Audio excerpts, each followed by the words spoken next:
अस्सलाम वालेकुम dear students. आज की वीडियो में हम डिस्कस करेंगे एलिज़ाबेथन एज के बारे में। ये आप लोगों को पता है कि इंग्लिश हिस्ट्री में एक बहुत इम्पॉर्टेंट एज माना जाता है और ये बहुत फेमस एज माना जाता है। ये रेनेसेंस पीरियड का एक हिस्सा भी माना जाता है। तो आज की वीडियो में हम डिस्कस करेंगे एलिज़ाबेथन एज के पूरा की कैरेक्टरिस्टिक्स के बारे में। तो आप लोगों ने वीडियो को आखिर तक देखना और अगर चैनल पे नए हैं तो चैनल को सब्सक्राइब करना ना भूलिए। अभी हम स्टार्ट करते हैं। Elizabethan literature overview means literature का ओवरव्यू हम पूरा देखेंगे। उसमें पोइट्स क्या कौन कौन थे और उनकी क्या क्या कंट्रीब्यूशन थी। तो यह सारा कुछ हम इस वीडियो में देखने जा रहे हैं। आप लोगों ने वीडियो को ज़रूर देखना है। डेफिनेशन यानी एलिज़ाबेथन एज किसे कहते हैं? The body of written works created during the reign of Queen Elizabeth means 1558 to 1603। ये एलिज़ाबेथन एज इसको माना जाता है। इस एज में जितना भी जो रिटन वर्क क्रिएट हुआ है उसको हम क्या कहेंगे? Elizabethan literature. और एज 1558 टू 1603 तक जो एज है इसको हम क्या कहेंगे? एलिज़ाबेथन एज कहेंगे। ठीक है, तो आप लोगों को पता है 15 to 6 mid of 17th century ये तो रेनेसा है। तो ये जो एलिज़ाबेथन एज है ये रेनेसा पीरियड के अंदर आ जाता है। ठीक है, की कैरेक्टरिस्टिक्स यानी इसमें की कैरेक्टरिस्टिक क्या थे?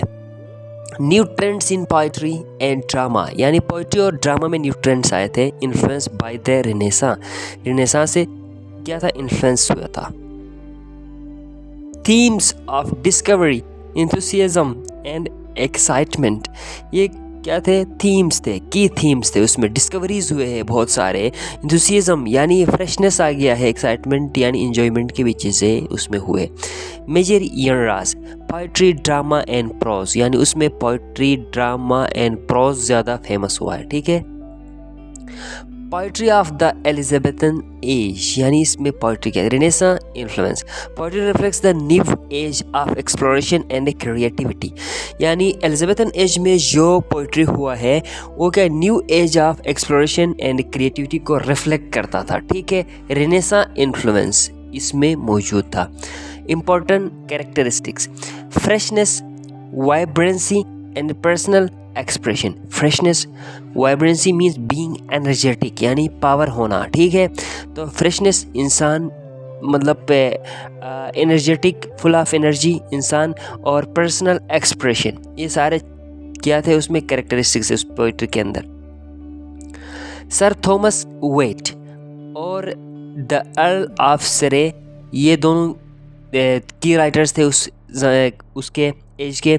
की वर्क्स, टोटल्स मिसलेनी, ये टोटल्स मिसलेनी का मतलब ये है कि एक ये कलेक्टिव वर्क है। मतलब ये दो बंदों ने मिलकर वर्क किया है। Sir Thomas Wyatt and the Earl of Surrey दोनों ने। सर थॉमस वेट ने ऑलमोस्ट 96 समथिंग इसने पोम्स लिखा है और अर्ल ऑफ सरे ने 40 लिखा है। एक और राइटर है, उन सारों के मिलकर क्या किया? एक काम किया, उसको टोटल्स मिसलेनी कहते हैं। Featuring work of Wyatt and Surrey यानी ये एक बहुत ही इम्पोर्टेंट वर्क है इस एलिज़ाबेथन एज का। ठीक है, कंट्रीब्यूशंस इनकी क्या है? पॉपुलराइज्ड द पेट्रियर्कन सोनेट फॉर्म यानी इन्होंने क्या किया है? पेट्रियर्कन सोनेट फॉर्म इसको क्या किया? इन्होंने फेमस कर दिया। पेट्रियर्कन सोनेट का मतलब ये है कि एक ऐसे सोनेट को कहा जाता है, ऐसे पोम को कहा जाता है जिसमें 14 लाइन्स होते हैं। एक चीज़, दूसरा इसमें आयम्बिक पेंटामीटर होता है, उसमें राइम स्कीम और स्ट्रक्चर होता है। ठीक है, इसको पेट्रियर्कन सोनेट कहा जाता है। इंट्रोड्यूस्ड ब्लैंक वर्स यानी ब्लैंक वर्स भी एक फॉर्म ऑफ सोनेट या पोम कहेंगे। इसमें राइमिंग स्कीम नहीं होता है, राइम स्कीम नहीं होता है बल्कि ये मीटर में लिखा जाता है। ठीक है, experimented with various poetic meters means उसमें और भी बहुत सारे मीटर्स। आयम्बिक पेंटामीटर में फॉर एग्जांपल लिखा था, या हेक्सा मीटर में या कोई और मीटर में, ठीक है, लिखा गया था। Influence, set the foundation for Shakespeare's and Marlowe's poetic form. Set करते हैं foundation for Shakespeare's and Marlowe's poetic forms को। उन्होंने क्या किया? फाउंडेशन, बुनियाद रखा। Thomas Sackville 1536 to 1608। Notable work इसका क्या है? मिरर ऑफ मैजिस्ट्रेट्स, ये एक नोटेबल वर्क है इसका। Theme depicts the tragic fates of famous English figures, यानी tragic fates of famous English literature को क्या करता है, वो डिपिक्ट करता है, ठीक है। Poetic style superior technique compare to earlier poets, यानी सुपीरियर टेक्निक यूज़ किया है as compare to earlier poets. तो लेस चीयरफुल, यानी चीयरफुल बहुत कम था वो। कंट्रीब्यूशन अ की पॉइंट इन एलिजाबेथन एज इसको माना जाता है, ठीक है। की पॉइंट यानी एक की फिगर, इंपॉर्टेंट फिगर माना जाता है। सर फिलिप सिडनी 1554 टू 1586, यानी ये पैदा से लेकर डेथ की बात है, ठीक है। Notable work Astrophel and Stella sonnet sequence, ये एक सोनेट है, एक बहुत लंबा सोनेट है, ठीक है। Themes explores deep personal love for a Penelope Devereux, ये पेनेलोप डेवरेक्स एक ख़ातून थी, एक लेडी थी, बहुत फेमस लेडी थी, यानी उसने एक थीम वो रखा है, मतलब अपना लव प्यार मोहब्बत इस ख़ातून के लिए, एक अच्छी ख़ातून थी, एक लीडर थी। Ending in separation due to political tensions, और ये क्या हो गया, पॉलिटिकल टेंशंस की वजह से इसके सेपरेशन एंड हो गया है, ठीक है, यहाँ सेपरेशन हो गया इनका। Known as a versatile genius soldier courtier and poet, यानी लेगेसी का मतलब ये है कि यहाँ पे कोई ऐसा मतलब बंदा जब दुनिया में कुछ करता है तो उसकी याद में मतलब लोग उसको किस चीज़ से याद करेंगे, तो उसको हम याद करेंगे, यानी वो बहुत जीनियस थे, सोल्जर थे, कोर्टियर थे एंड पोएट थे, ठीक है। ये जीनियस सोल्जर कह सकते हैं, जीनियर कोर्टियर कहेंगे एंड जीनियर पोएट, हम जीनियस को पोएट हम कह सकते हैं इसको। Elizabeth's praise one of the jewels of her crown, अभी देखो एलिजाबेथ ने इसको सर फिलिप सिडनी को क्या कहा है, ये जो है मेरे जो क्राउन है उसका क्या है, ये जेवल है, जेवल देखो एक जेवल है ये मेरे क्राउन का, तो इसको ये टाइटल मिला है। एक ये स्टेप बहुत इंपॉर्टेंट है, one of the jewels of my crown, ये कहा है उसने। एडमंड स्पेंसर 1552 टू 1599, ठीक है। Key works the Faerie Queene allegorical romance, ये फेरी क्वीन एक प्ले है, ये इसने लिखा है, ठीक है, एडमंड स्पेंसर ने। The Shepherd's Calendar pastoral poem, ये भी उसी ने लिखा है। एमोरेटी सोनेट सीक्वेंस, एमोरेटी एक सोनेट सीक्वेंस है, मुख्तलिफ सोनेट इसमें लिखा है, ठीक है। एपिथेलेमियन मैरिज हाइम, ये भी लिखा है उसने। Themes chivalry, medieval allegory, love, honour and idealism, ये सारे उसके थीम्स रहा करते थे, ठीक है। कंट्रीब्यूशन इसका क्या हो गया, स्पेंसरियन स्टेंजा, यानी स्पेंसरियन स्टेंजा जो इसने क्या क्या इंट्रोड्यूस किया है, ठीक है। 9 line stanza with rhyme scheme A B B C C, ये स्टेंजा बनाया उसने, यानी एक स्टेंजा के अंदर 9 लाइनें होती थी और उसमें ये वाला राइम स्कीम होता था, ठीक है।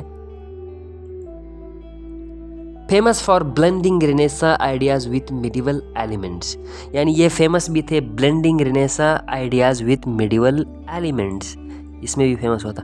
विलियम शेक्सपियर, तो आप लोगों को पता है कि विलियम शेक्सपियर तो बहुत ही फेमस पोइट राइटर हो गुजरा है, ड्रामेटिस्ट हो गुजरा है, और इसने बहुत सारे सोनेट्स लिखा है, 154 सोनेट्स लिखा है, और उसके साथ साथ उसने ऑलमोस्ट 38 ड्रामाज यानी प्लेज भी लिखा है, ठीक है।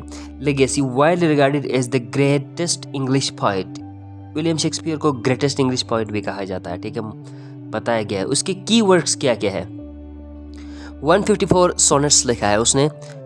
वेनस एंड एडोनिस, ये एक उसका एक लिटरेरी पीस है, सॉरी रिटन पीस है। The rape of the Lawrence, ये भी एक है। थीम्स इन सोनेट्स, यानी सोनेट्स में उसकी थीम्स क्या है। First 126 address to a young man urging him to marry. अब देखो ये अजीब बात है, शेक्सपियर ने 126 जो सोनेट्स है 154 में से उसने 126 एक लड़के के ऊपर लिखा है, एक यंग बॉय के ऊपर लिखा है। देखो मतलब उसके ऊपर लिखा है, वो उसको पसंद करते थे। Last 28 focus on the dark lady, a more complex character. उसने लास्ट जो थे वो एक डार्क लेडी के ऊपर लिखा था।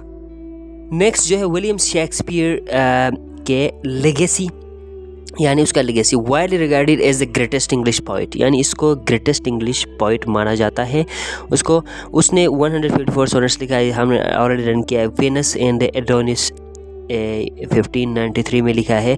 द रेप ऑफ लोक्रेस 1594 में लिखा है। Themes in sonnets, first 806 destroying, ये तो हमने डिस्कस किया। और पोइटिक फॉर्म इसका popularise the Shakespeare English sonnet, 14 lines, 3 quatrain and a final couplet, ये उसकी राइटिंग स्टाइल थी। अभी हम देख शेक्सपियर सोनेट्स कौन कौन से थे। लव एंड लाइफ, थीम्स क्या थे? Love and life, beauty and morality, friendship and betrayal. फिर उसके बाद फेमस सोनेट्स इसके कौन से थे? सोनेट 18 को बहुत फेमस माना जाता है। Shall I compare thee to a summer's day, उसके focuses on the passage of time and the importance of poetry, तो ये इसमें है, ठीक है। Shakespeare's narrative poems, Venus and Adonis, ये नैरेटिव बहुत लंबा पोएम, ठीक है, लंबा पोएम, ख़त्म नहीं हो गया इतना लंबा लिख के, ये इस तरह का एक पोएम है। Retelling of the myth where Venus falls in love with the mortal Adonis, ये इस तरह का एक पोएम है। इसमें ये थीम उसने लिखा है। Themes of unrequited love and tragic fate, ये भी थीम है। द रेप ऑफ लोक्रेस, ये एक अनदर पोएम है based on Roman history, telling the tragic story of Lucretia's rape and suicide, ये एक लुक्रेटिया का रेप और सुसाइड के बारे में लिखा है, बहुत लेंथी है ये भी, ठीक है। Themes of feminine chastity, violence and the impact of power, ये भी थीम्स उसके राइटिंग में मौजूद है। कंक्लूजन, तो हमने इसमें क्या क्या चीज़ें पढ़ा वो हम डिस्कस करेंगे अभी। 3 चीज़ें एलिजाबेथन लिटरेचर के बारे में, flourishing period in English literature marked by poetic exploration and a mastery. ये क्या major figures, sir Thomas Wyatt, Earl of Surrey, Thomas Sackville, sir Philip Sidney, Edmund Spenser and William Shakespeare, इनको बहुत famous poet इनमें माना जाता है। enduring influence shaped the future of English poetry and drama, with Shakespeare works continuing to be celebrated worldwide. So this was today's topic. I hope that आप लोगों ने समझा होगा. So thank you so much. Again आप लोगों को remind करवाऊंगा कि आप लोगों ने चैनल को सब्सक्राइब करना नहीं भूलना है. Thank you so much for watching. अल्लाह हाफिज़.